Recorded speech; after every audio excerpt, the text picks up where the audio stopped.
Usual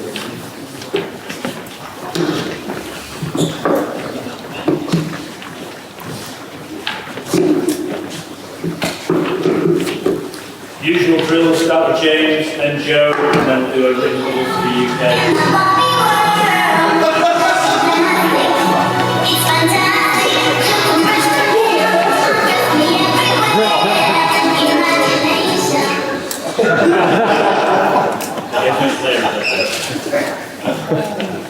Woody? How do I follow that? All the cameras all good at the back, yeah? I didn't hear that on the playlist earlier. Ben, have you decided on your team? Yeah, we're unchanged from last game. What's the thinking? Everyone's pulled up well. Everyone's fit from the last game, so yeah, we've gone unchanged. How much did that take out of your bowlers? Was anyone particularly stiff? What have been the conversations? Yeah, I think, well, it's been a tough 4 games, to be honest. And look, I think one little tiny positive we could maybe take out of the rain of the last 2 games was that the bowlers got a bit more rest. Obviously it's a strange one to look at from that point of view, but with the quick turnaround and the game that we have here and knowing what we need to do, you know, you could see that was a tiny little positive, although it's very hard to say it's a positive considering the rain for 2 days. It will mean Stuart Broad will play all 5 tests, aged 37. What an effort that is. Yeah, amazing. It was always going to be hard for one bowler to play every game this series, but he's been incredible for us. He's put some obviously incredible performances throughout Test matches, but he's also been very good at coming on with the ball and changing the game on numerous amount of times, which is something he's done throughout his whole career. And yeah, being a leading wicket taker, it's very hard to look past someone like that. And as you said, at 37 years old, I think that testament to how much work and effort he puts in off the field to make sure that he can keep turning out on the field for England. And James Anderson turns 41 on Sunday. He said he wants to continue playing Test cricket beyond this series if you still want him. Do you still want him? Yeah. Why? Why? Yeah, why? How much longer do you think he can go? What's he offering you right now? He's not offering me a lot as usual. No, he's quality, man. I think it's very hard for you guys to sit here and say he's not. Although he's not probably had the impact on the wickets he would have liked to in the series. He's a quality bowler, quality performer, and it's sort of like, obviously Jimmy's come under a bit of flack for that, but it's sort of if Joe hadn't scored the runs he would have liked to, you wouldn't be questioning him about staying in the team as a batter. So we've got James Anderson as the greatest fast bowler to play the game, and he's still looking as good as he was 2 years ago, although he hasn't had the impact that he would have liked to of the series. And what have you said to the guys post Manchester to reinvigorate? Obviously there would have been a bit of deflation, but really focus the minds again as you go this last time and finish on a high? Well, to be honest, the more games we've played under me being captain, the less I've actually had to find myself saying. I think everyone's very aligned in terms of what we want to do, and I'm not someone who speaks for the sake of speaking. If I feel like I need to say something to the group to get them up or something like that, then I will, but I don't think I need to this week. It's pretty obvious what we need to go out and do. So yeah, I haven't actually addressed the team at all yet. I might do when we start the game, but I haven't needed to as of yet. Ben, apart from messing around with the music, what does Mark Wood bring to your team? Just messes around with music. No, look, Woody. Can you hear me, Woody? No, he's shying away now. Yeah, he brings just amazing energy to the group. He's a very, very funny man. Always bouncing around, and he's someone who will just keep going and going and going. Even if he's sore, tired, whatever he is, he'll throw everything he has at the opposition whenever I throw in the ball. He's great to have around the team. And, I mean, he is playing now, but even when he's not playing, he offers so much to the group. He's just a really, really, really good team man. And obviously his skill set with the ball is something that every team wants.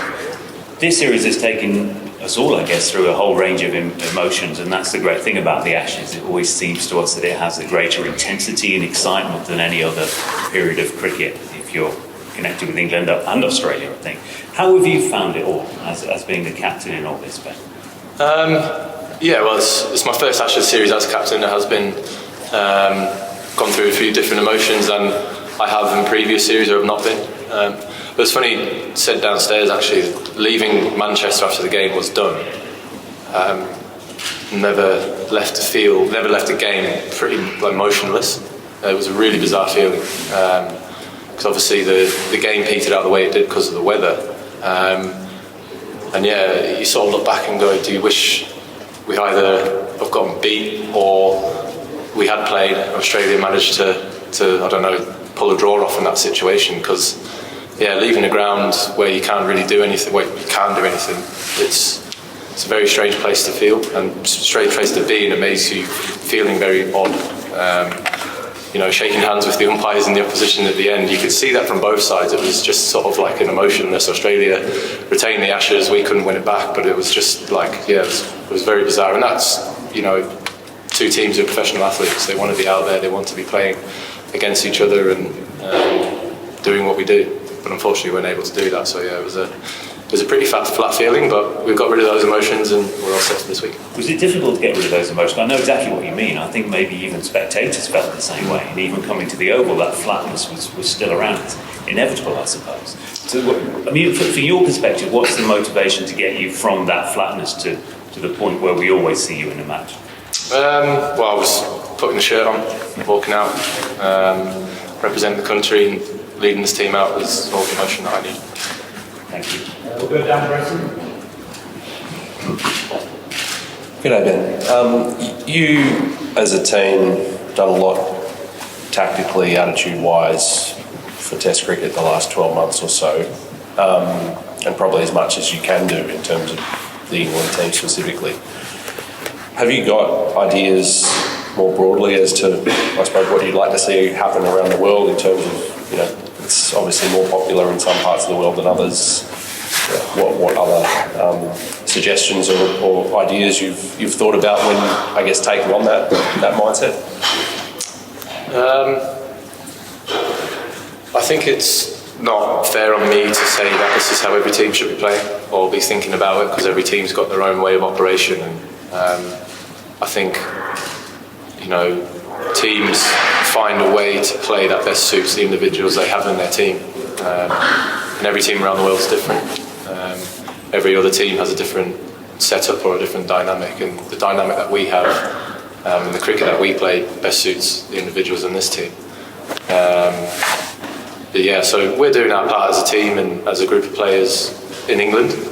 But I think it'd be very unfair of me to say that other international teams should look to be doing the same things as what we're doing.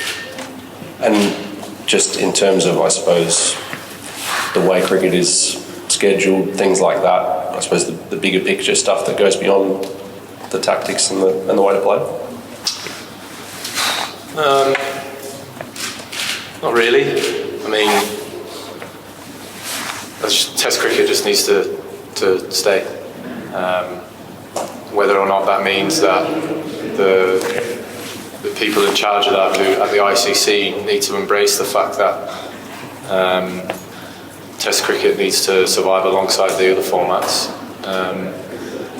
You know, I think there is a world where T20 and Test cricket can work side by side.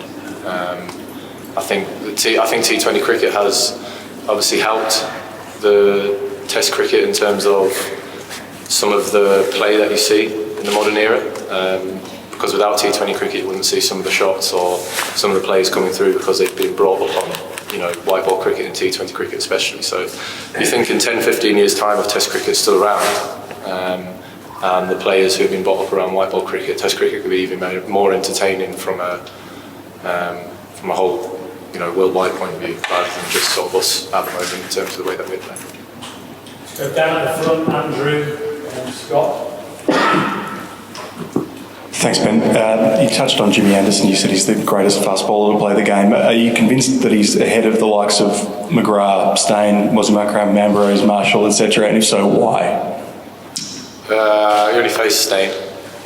Never faced McGrath. Didn't face the other guys.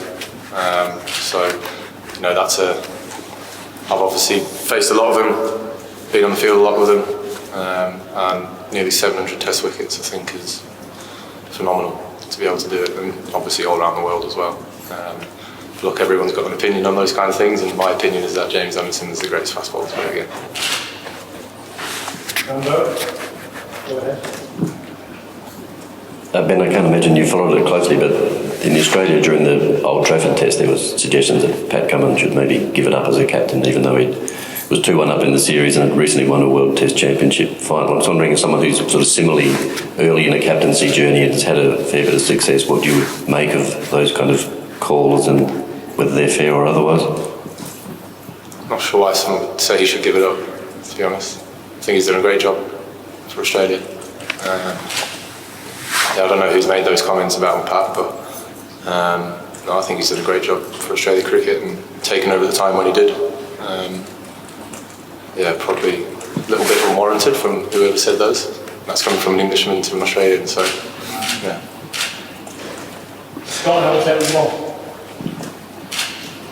Ben, just wondering, with the short turnaround, do you feel like there is a lot of momentum still out of what happened at Old Trafford that goes into this match, particularly with the way England batted? It was easily the best batting performance of the tour. There were claims that Australia rather lost control out there. Do you sort of feel like that momentum rolls into this Test match?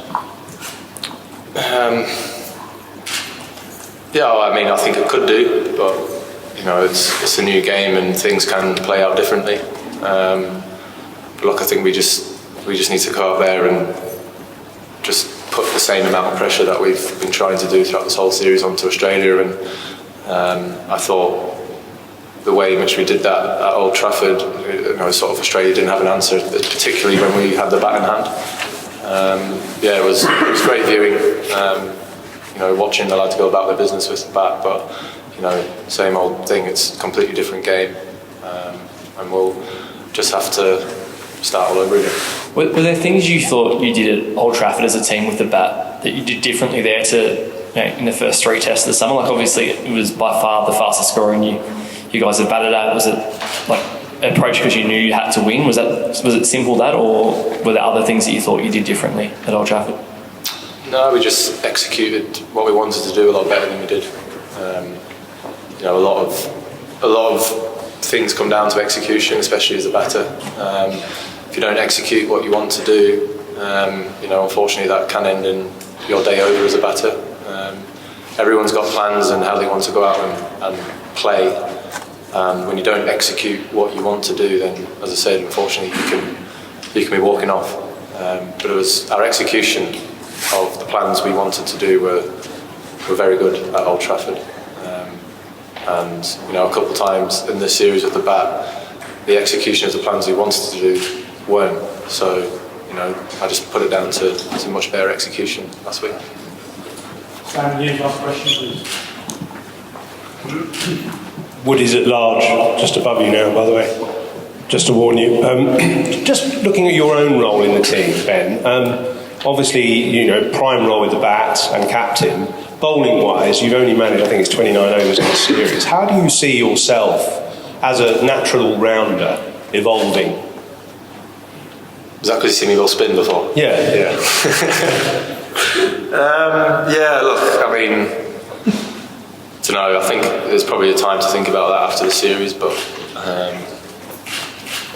I think the time I spent in India, all the effort that I put in to get to where I was before the series started, it is again another frustrating thing when all the work you do can, your body can let you down at times when you don't want it to. But look, I'll have probably a bit of a better think around what I want to do in terms of the role that everyone's used to see me playing going forward. And just one final question about the Oval and toss decisions. I think there was a stat knocking around at Old Trafford that no team had won an Ashes test at Old Trafford, putting a team in and batting last. Do you look at the data? Does it have much influence on your toss-making decisions? No. That's still the same at Old Trafford, isn't it? Yeah, true. Thank you. Do